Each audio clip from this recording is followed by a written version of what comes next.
మీరు గమనిస్తే మనలో కొంతమంది చాలా కష్టపడతారు బట్ ఫినాన్షియలీ బ్యాక్వర్డ్ లోనే ఉంటారు. కొంతమంది వెల్తీ చాలా క్విక్ గా అయిపోతారు. Poor stay poor, rich become richer. దీన్నే ఫినాన్షియల్ ఇన్ఈక్వాలిటీ అంటారు. అంటే ఆర్థిక అసమానతలు. ఫినాన్షియల్ ఇన్ఈక్వాలిటీ లోకల్ ఇష్యూ కాదు, ఇది అన్ని చోట్ల ఉంది. Developed nations like US and Europe లో కూడా 1% పాపులేషన్ రిచ్ గా ఉంటారు. అందరూ రిచ్ అవ్వాలి అంటే పాసిబుల్ కాదు, బట్ రిచ్ మైండ్ సెట్ ను డెవలప్ చేసుకుంటే కంఫర్టబుల్ లైఫ్ ను లీడ్ చేయొచ్చు. ఈ వీడియోలో రిచ్ గా బ్రతకడానికి టాప్ 5 రీజన్స్ ఇస్తా. వీడియో ఎండ్ వరకు చూడండి అండ్ మీ ఫ్రెండ్స్ అండ్ ఫ్యామిలీకు షేర్ చేయండి. అందరికీ సమానమైన ఆపర్చునిటీస్ రాకపోవడానికి గల మెయిన్ రీజన్, లెట్స్ ఇద్దరు రన్నింగ్ రేస్ లో పార్టిసిపేట్ చేస్తున్నారు. ఒక పర్సన్ కు మంచి షూస్ ఉన్నాయి, స్పోర్ట్స్ షూస్ ఉన్నాయి, ఫ్లాట్ రోడ్ లో రన్ చేస్తున్నాడు అండ్ చాలా ఫాస్ట్ గా రన్నింగ్ చేస్తున్నాడు. ఇంకొక వ్యక్తి బేర్ ఫుట్ లో ఉన్నాడు అండ్ ఇతను పరిగెత్తే దారి మొత్తంలో రాళ్ళు ఉన్నాయి అండ్ రోడ్ కూడా ఈవెన్ గా లేదు. ఫినాన్షియల్ ఇన్ఈక్వాలిటీ ఇలాగే కనిపిస్తుంది. మన తల్లిదండ్రుల ద్వారా వచ్చిన ఆస్తి, మంచి ఎడ్యుకేషన్, రైట్ టైంలో రైట్ గైడెన్స్ వస్తే రిచ్ అవడం అనేది చాలా ఈజీ అన్నమాట. కొంతమంది లిమిటెడ్ సర్కమ్స్టెన్సెస్ లో కూడా రిచ్ అవుతూ ఉంటారు. కొంతమంది ధనవంతులు సడన్ గా పేదవారైపోతారు, ఎందుకంటే ఫైనాన్షియల్స్ ను సరిగ్గా మేనేజ్ చేయలేక లేదా ఎక్కువగా డబ్బును ఖర్చు పెట్టడం వల్ల. కూర్చొని తింటే కొండలైనా కరిగిపోతాయి. కాబట్టి ఫినాన్షియల్ ఇన్ఈక్వాలిటీస్ ను అధిగమించాలి అంటే ఫినాన్షియల్ మైండ్ సెట్ ఉండాలి. ఎలా డబ్బును సేవ్ చేయాలి అనే మైండ్ సెట్ ఉండాలి అన్నమాట. మనం సంపాదించేది ఖర్చు పెట్టే దానికంటే ఎక్కువగా ఉండాలి. 1 lakh మనం సంపాదిస్తూ ఉంటే 1,20,000, 1,50,000 ఖర్చు పెడితే ఎవరైనా పేదవారైపోతారు. ఎంత ధనవంతులైనా స్పెండింగ్ డెఫిసిట్ లో ఉంటే డెఫినెట్ గా పేదవారైపోతారు. ఈ ఫినాన్షియల్ ఇన్ఈక్వాలిటీస్ గురించి తెలుసుకునే ముందు 2 బేసిక్ థింగ్స్ తెలుసుకోవాలి. ఫస్ట్, మన డబ్బు ఎక్కడ వృధాగా వేస్ట్ అవుతోంది దాన్ని ఫస్ట్ ఫిక్స్ చేయండి. ఒకవేళ మన ఇన్కమ్ తగ్గిపోయింది లేదా సడన్ గా జాబ్స్ పోతే ఫ్యామిలీని ఎలా సెక్యూర్ చేయగలరు దాని గురించి ఆలోచించండి. హాస్పిటల్ ఎక్స్పెన్సెస్ అనేది మన డైలీ లైఫ్ లో హ్యూజ్ రోల్ ను ప్లే చేస్తాయి అండ్ మన డబ్బును కూడా చాలా ఈజీగా డ్రైన్ చేయగలరు. చాలా మంది 5 to 10 lakhs just hospital expenses కోసమే ప్రతి ఇయర్ ఖర్చు పెడుతున్నారు. ఇది హార్డ్ ఎర్న్ మనీ. ఈ హాస్పిటల్ బిల్స్ కారణంగా భారత్ లో దాదాపు 10 కోట్ల మంది పవర్టీ లైన్ లో ఫాలో అవుతున్నారు. దాదాపు 70% భారతీయులు పవర్టీకు జస్ట్ ఒక మెడికల్ బిల్ దూరంలో ఉన్నారు. మన ఫ్యామిలీను పవర్టీ నుండి కాపాడడానికి health insurance as well as term insurance అనేది అందరి దగ్గర ఉండాలి. సడన్ గా మన ఫ్యామిలీలో ఎర్నింగ్ మెంబర్ పాస్ అయిపోతే లేదా అన్ఫార్చునేట్ గా ఏదైనా జరిగితే లైఫ్ ఇన్సూరెన్స్ ఈజ్ ఎనఫ్ కాదు. చాలా మంది లైఫ్ ఇన్సూరెన్స్ ఉందిలే, అది మనల్ని కాపాడుతుంది అనుకుంటారు. బట్ 5, 10, 15 lakhs కవరేజ్ ఉంటే సరిపోదండి. ఇంత చిన్న అమౌంట్ లో అండ్ ఈ ఇన్ఫ్లేషన్ ను బీట్ చేసి ఫ్యామిలీను నడపాలి అంటే చాలా కష్టం. మన ఫ్యామిలీకు next 15 to 20 years financially stable చేయడానికి, అంటే వారి యొక్క నిత్యావసరాలను లేదా వారి యొక్క ఎడ్యుకేషనల్ ఎక్స్పెన్సెస్ ను కవర్ చేయడానికి 1 to 2 crore వరకు ఇన్సూరెన్స్ ఫండ్ అనేది ఉండాలి. ఇప్పుడు మీరు health and term insurance starting 400 to 500 rupees per month లో తీసుకోవచ్చు. దీని యొక్క లింక్ ను డిస్క్రిప్షన్ లో కమెంట్ బాక్స్ లో ఇస్తున్నా. టర్మ్ లో దాదాపు 2 crore వరకు కవరేజ్ ను పొందగలరు. హెల్త్ ఇన్సూరెన్స్ లో దాదాపు 1 crore వరకు పొందగలరు. ఇక్కడ health insurance and term insurance కు మధ్య డిఫరెన్స్ ఏంటి అంటే, ఒకవేళ మన హెల్త్ బాగాలేదు, హాస్పిటల్లో అడ్మిట్ అయితే ఆ హాస్పిటల్ బిల్స్ ను కవర్ చేసేది హెల్త్ ఇన్సూరెన్స్. ఒకవేళ అన్ఫార్చునేట్ గా మన ఫ్యామిలీలో ప్రైమ్ బ్రెడ్ అన్నర్కు ఏదైనా అయ్యింది, మనోళ్ళకి ఏమీ కాకూడదు, బట్ అన్ఫార్చునేట్ గా ఏదైనా జరిగింది అంటే ఆ తర్వాత మన ఫ్యామిలీకు లంసమ్ గా 1 or 2 crores అమౌంట్ ఇచ్చేదే టర్మ్ ఇన్సూరెన్స్ అన్నమాట. టర్మ్ అండ్ హెల్త్ ఇన్సూరెన్స్ కు చాలా డిఫరెన్స్ ఉంది. మీ దగ్గర హెల్త్ ఇన్సూరెన్స్ మాత్రమే ఉంటే మన ఫ్యామిలీకు ఫ్యూచర్ లో ఇది హెల్ప్ అవ్వదు. టర్మ్ అండ్ హెల్త్ ఇన్సూరెన్స్ రెండు ఉండాలి అండ్ కేవలం 400 to 500 rupees పర్ మంత్ లో ఇవి దొరుకుతున్నాయి. నెలలో ఒకసారి మన ఫేవరెట్ హీరో మూవీకు వెళ్ళలేదు అనుకుందాం, లేదా నెలలో ఒకసారి హోటల్కి వెళ్ళి తినలేదు అనుకుంటే మన ఫ్యామిలీను సెక్యూర్ చేయొచ్చు. 400 to 500 rupees మనం కనుక ఇప్పుడు తీసుకుంటే, తక్కువ ఏజ్ లో తీసుకుంటే చాలా తక్కువ. ఒకవేళ మీరు లేట్ గా తీసుకున్నారు అనుకోండి, టర్మ్ ఇన్సూరెన్స్ అనేది డెఫినెట్ గా కవర్ అయ్యే ఛాన్సెస్ చాలా తక్కువ.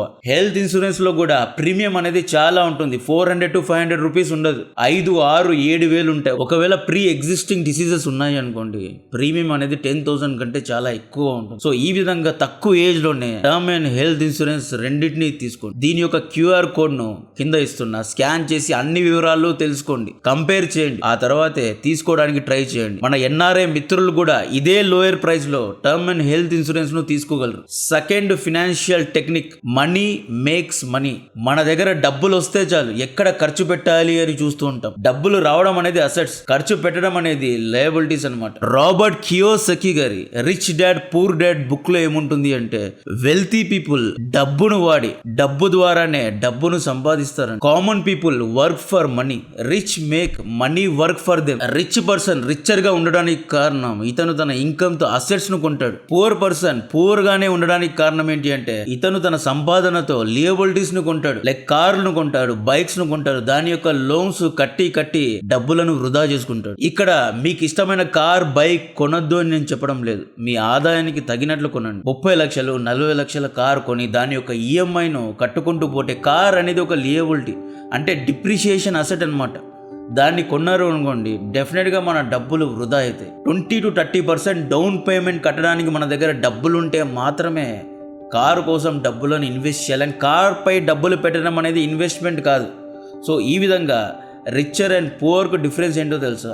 యూదులు ఎందుకంత రిచర్గా ఉంటారు, స్ట్రాంగర్గా ఉంటారు అంటే, వాళ్ళు ఎప్పుడు కానీ BMW లేదా మర్సిడీస్ వంటి కోట్ల విలువల కార్స్ లో డబ్బులు పెట్టారు, సెకండ్ హ్యాండ్ కార్స్ కొంటారు. అండ్ యూదులు ఎక్కువగా డబ్బులు రియల్ ఎస్టేట్ లో పెడతారు, తమకు డబ్బులు తీసుకొచ్చే అసెట్స్ లో పెడతారు, లియబిలిటీస్ లో ఎప్పుడూ పెట్టరు కాబట్టి వాళ్ళంత రిచ్ గా ఉంటారు. Third reason, skill gap. మన దగ్గర ఎక్కువగా ఇన్కమ్ రావడం లేదు అంటే, ఆ ఇన్కమ్ ను ఎలా పెంచాలి అనే దాని గురించి ఆలోచించాలి. మన దగ్గర స్కిల్స్ తక్కువగా ఉన్నాయి అనుకోండి, కొత్త స్కిల్స్ను నేర్చుకొని, కొత్త టెక్నాలజీ ఆర్టిఫిషియల్ ఇంటెలిజెన్స్ను నేర్చుకొని మన స్కిల్స్ను ఎలా అప్గ్రేడ్ చేసుకోవాలి అండ్ మన శాలరీస్ను ఎలా పెంచుకోవాలి, లేదా మన బిజినెసెస్ను ఎలా డైవర్సిఫై చేసుకోవాలి అనేది చూడాలి. ఫినాన్షియల్ ఇన్ఈక్వాలిటీస్ను ఓవర్కమ్ అవ్వాలి అంటే మన దగ్గర స్పెషలైజ్డ్ స్కిల్స్ ఉండాలి. Digital marketing, investing, business management, data analysis, artificial intelligence, ఈ విధంగా స్కూల్ కాలేజెస్ యొక్క సర్టిఫికేట్స్ ఇవ్వని స్పెషల్ స్కిల్స్ మన దగ్గర ఉండాలి. ఇన్వెస్ట్మెంట్ అనేదే కీ. సేవింగ్ ఒక్కటే కాదు, మనం డబ్బులు సంపాదిస్తున్నాం, FDలో వేస్తున్నాం, ఇది సరిపోదు. కరెక్ట్ చోట కరెక్ట్ టైంలో ఇన్వెస్ట్మెంట్ చేయాలి. మనం 1000 రూపీస్ ఇన్వెస్ట్ చేస్తే 10% ప్రాఫిట్ అండ్ మన దగ్గర 1100 రూపీస్ మిగులుతాయి. నెక్స్ట్ టైం మన ప్రాఫిట్ అనేది 1100 రూపీస్కు క్యాల్కులేట్ అవుతుంది, 1000 రూపీస్కి అవ్వదు. దీన్నే కాంపౌండింగ్ అంటారు. ఇన్వెస్ట్మెంట్ ఆప్షన్స్ ఏంటి? మ్యూచువల్ ఫండ్స్, ఇది మార్కెట్ రిస్క్ లోబడి ఉంటుంది. అయితే మన మ్యూచువల్ ఫండ్స్ను ప్రొఫెషనల్ మేనేజర్స్ మేనేజ్ చేస్తారు కాబట్టి సిప్ ద్వారా మన డబ్బులను ఇన్వెస్ట్ చేయొచ్చు. నెల 3000 ఇన్వెస్ట్ చేస్తే రోజుకు 100 రూపాయలు, 12% ప్రాఫిట్. 10 ఇయర్స్లో 7 lakhs అవుతుంది, 15 ఇయర్స్లో 15 lakhs అవుతుంది, 20 ఇయర్స్లో 30 lakhs అవుతుంది. Total investment 7,20,000. స్టాక్ మార్కెట్, ఇది కూడా చాలా రిస్కీ ప్రొసీజర్, బట్ మంచి స్టాక్స్ను బాగా స్టడీ చేసి కొనుక్కుంటే లాంగ్ టర్మ్లో లాభాలు ఉంటాయి. Third investment, real estate. Land బట్టి, మన లొకేషన్ బట్టి, భూమి మీద డబ్బులు పెట్టినోడు ఎప్పుడూ నష్టపోలేదు అంటారు. సో రియల్ ఎస్టేట్లో లాంగ్ టర్మ్లో డెఫినెట్గా డబ్బులు అనేవి ఉంటాయి. బికాజ్ మనం అర్త్ అనేది లిమిటెడ్, అర్త్ను మనం ఎక్స్పాండ్ చేయలేం. ఆ లిమిటెడ్ అర్త్లో లిమిటెడ్ ఏరియాలో ఒక ప్లాట్ తీసుకోవడం లేదా ల్యాండ్ తీసుకోవడం, ఫ్లాట్స్లో ఇన్వెస్ట్ చేయడం అనేది డెఫినెట్గా డబ్బులను తీసుకొస్తుంది. అందుకనే మన ఇన్కమ్ను కరెక్ట్ చోట ఇన్వెస్ట్ చేయాలి. ఊరికే డబ్బులన్నింటినీ సేవింగ్స్ బ్యాంక్స్లో సేవ్ చేసుకుంటే ఎటువంటి లాభం ఉండదు. Investment is key for the success. మన యొక్క ఫినాన్షియల్ ఇన్ఈక్వాలిటీస్ను అధిగమించాలి అంటే డబ్బులు సేవ్ చేయడం ఒక్కటే కాదు, ఇన్వెస్ట్ చేయాలి. Fifth reason, growth mind set. మన దగ్గర ఆపర్చునిటీస్ లేకపోయినా కూడా మైండ్లో మనం ఎలాగైనా సంపాదిస్తాం అని మనం గట్టిగా దృఢంగా నిలబడ్డాము అనుకోండి, మైండ్ చాలా స్ట్రాంగ్గా పెట్టుకుంటే డెఫినెట్గా డబ్బులు సంపాదించడం అనేది చాలా ఈజీ. దీన్నే poor mind set versus rich mind set అంటారు. కొంతమంది తమ మైండ్లో ఐ కాంట్ బి రిచ్, నేను అసలు ధనవంతుణ్ణే కాలేను అని మైండ్లో ఫిక్స్ అయి ఉంటారు. పూర్గానే ఉంటాను, మనకంత సీన్ లేదులే, మనం ఎక్కడ అంత పెద్ద హౌస్ను కట్టగలం, మనం ఎలా ఈ ఫ్లాట్ను కొనగలం అనే ఒక మైండ్ సెట్ పెట్టుకున్నారు అనుకో, అన్నోయింగ్లీ మన వైపుగా వస్తున్న ఆపర్చునిటీస్ను కూడా రిజెక్ట్ చేస్తూ ఉంటాం. ఎందుకులే, కొత్త జాబ్లో టెన్షన్స్ ఉంటాయేమో, ప్రెషర్ ఉంటుందేమో, ఎందుకులే వద్దులే అనే ఒక మైండ్ సెట్ పెట్టుకున్నారు అంటే ఎప్పుడు మన యొక్క శాలరీస్ కానీ మన యొక్క ఇన్కమ్ కానీ డబుల్ అవ్వదు. రిస్క్ తీసుకోవాలి అండ్ మైండ్ సెట్ చాలా రిచ్గా ఉండాలి. డెఫినెట్గా ఆ ఇల్లు, దానికంటే పెద్ద ఇళ్లను కొంటాను, దానికంటే పెద్ద ఫ్లాట్ను కొంటాను, ఉండను, దానికంటే పెద్ద రోల్లో నేను జాబ్ చేయగలను, దానికంటే పెద్ద టీమ్ ను హ్యాండిల్ చేయగలను, నా దగ్గర ఆ సత్తా ఉంది అనే మైండ్ లో మనకు ఉండాలి. మన మైండ్ లో మనం ఫస్ట్ చాలా స్ట్రాంగ్ గా ఉండాలి. మనల్ని ఫస్ట్ మనమే నమ్మాలి. దీన్నే రిచ్ మైండ్ సెట్ అంటారు. కొంతమంది డబ్బులు పోతాయేమో అని చెప్పి ఇన్వెస్టే చేయరు. క్యాల్కులేటెడ్ గా రిస్క్ తీసుకోవాలి. ఏమీ చేయకుండా డబ్బులు రావు. రియల్ ఎస్టేట్ లో, స్టాక్ మార్కెట్ లో, మ్యూచువల్ ఫండ్స్ లో, ఎఫ్డీలో అన్ని చోట్ల డబ్బులు పోతాయి అని చెప్పి మన డబ్బును లాకర్ లో పెట్టుకుంటే ఎటువంటి యూజ్ లేదు. క్యాల్కులేటెడ్ గా రిస్క్ తీసుకోవాలి. సిస్టమ్ పై నమ్మకం పెట్టుకోవాలి. భారతదేశ ఎదుగుదలపై నమ్మకాన్ని పెట్టుకోవాలి.